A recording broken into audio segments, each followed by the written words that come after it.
Pemirsa, bagaimana Jokowi bisa menjadi kingmaker padahal dia bukan ketua umum partai politik? Ya, kita akan tanyakan langsung kepada pakar politik yaitu ada Mas Burhanuddin Muhtadi saat ini yang memiliki kalkulasi politik soal kingmaker 2024 itu. Nah, Mas Burhan, sebetulnya bagaimana kalkulasi kalau kita menilai nih Presiden Joko Widodo akan menjadi kingmaker 2024? Apa dasarnya, Mas Burhan? Sebenarnya tesis saya Jokowi bisa menjadi kingmaker ini saya sampaikan dalam beberapa kesempatan. Terakhir di acara seminar Kosgoro Partai Golkar, sebelumnya di ISEAS Yusof Ishak Singapura.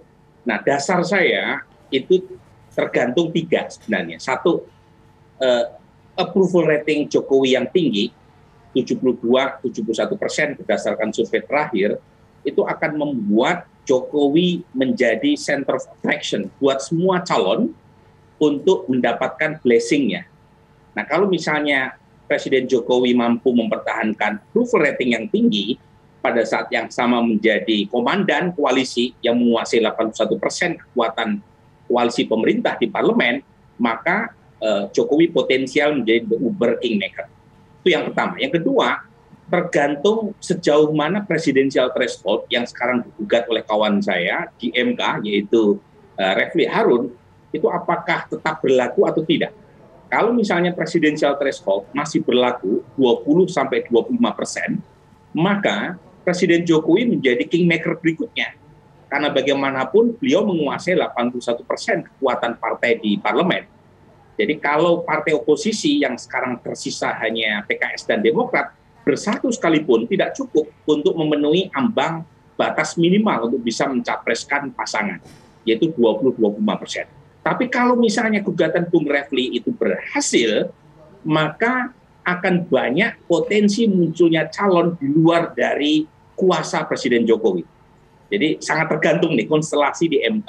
Dan terakhir tentu tergantung 2 tahun terakhir ini, apakah muncul capres yang dominan atau tidak.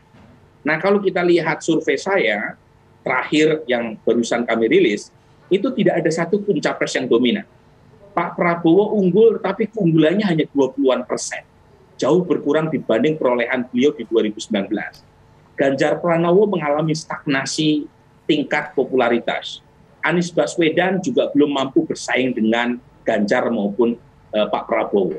Nah, ketika tidak ada capres yang dominan, lagi-lagi Pak Jokowi menjadi lebih powerful dalam menentukan konstelasi. Jangan-jangan yang muncul kalau presidensial threshold masih tinggi, all president man di 2024 nanti. Mas Burhanuddin, tapi sampai dengan ujung nanti 2024 akhir ketika Jokowi sudah tidak lagi menjabat, Anda melihat apakah pengaruhnya masih begitu besar terhadap mesin partai politik, terhadap mungkin figur yang mau dia dukung, atau masih fluktuatif survei dari Mas Burhan ini? Coba Andro, saya dalam presentasi kemarin menyebut fenomena Jokowi centrality and one party rule. Apa itu? Partai kita banyak, di Senayan setidaknya kita punya 9 partai yang lolos PT, tapi perilakunya sama. Apa itu? Partai Jokowi mengikuti apa maunya istana. Misalnya, satu, terkait dengan gagalnya revisi Undang-Undang Pemilu. Kita tahu Golkar dan Nasdem pada dasarnya menginginkan revisi. Tetapi ketika mendapatkan instruksi diam-diam dari istana, berubah konstelasi. Apalagi misalnya Omnibus Law. Itu kan banyak gugatan dari masyarakat. Tetapi ketika istana punya mau, semua partai pendukungnya seia sekata untuk mengikuti keinginan dari istana untuk menggolkan Omnibus Law. Apalagi misalnya yang paling kelihatan adalah revisi Undang-Undang KPK. Itu tidak ada beda perilaku antara partai koalisi dengan partai oposisi. Jadi poin saya, meskipun partai banyak, tetapi dirijennya ya Pak Jokowi. Nah, ini yang menjadi dasar buat saya untuk mengatakan kalau misalnya Pak Jokowi masih kuat, baik secara elit di tingkat parlemen maupun di tingkat massa, dengan approval rating tinggi di atas 70%, kalau Anda lihat misalnya menurut political intelligence, ya, ini data dari Global Leaders Approval Rating dirilis Januari 2022, itu Pak Jokowi peringkatnya nomor 2.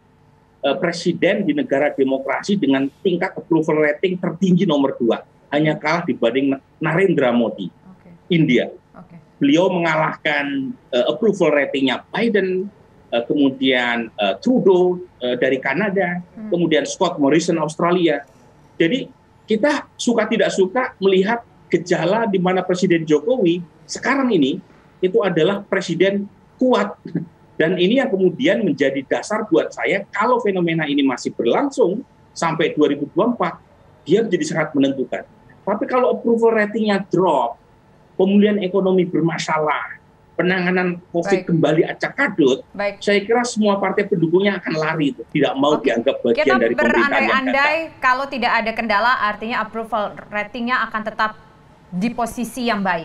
Nah, bagaimana kaitannya dengan dua nama atau tiga nama yang Mas sebutkan tadi? Ada nama Prabowo Subianto dan juga Ganjar Pranowo, kemudian juga termasuk Anies Baswedan. Seperti apa preferensinya nanti kalau Mas Burhan melihat? Sekarang kan Pak Jokowi put eggs in many basket. Jadi bagaimanapun dia tidak ingin terlihat menutup pintu buat salah satu calon. Jadi he's not closing the doors for anyone, apalagi buat tiga nama Prabowo, Ganjar, dan Anies yang masih punya potensi menang sebagai capres. Kalau misalnya Pak Jokowi ingin memperlihatkan pada satu dukungan ke salah satu seorang capres saja dan kemudian kalah, itu bisa menjadi masalah serius, terutama buat keberlanjutan program di bawah presiden yang baru. Nah, karenanya dia ingin terlihat dekat dengan Anies Baswedan, dengan Pak Prabowo, dengan Ganjar, dengan Ridwan Kamil, dengan Erlangga Hartarto, dengan Erik, dan seterusnya. Tetapi kan kita tidak bisa memungkiri bahwa Pak Presiden Jokowi terlihat punya preferensi personal ke beberapa calon. Baik, Mas Jadi Burhan. meskipun beliau punya kedekatan dengan Pak Prabowo, dengan Anies Baswedan, saya kira preferensi personalnya nggak bisa teringkari itu. Terima kasih Mas Burhanuddin Muhtadi. Sama-sama.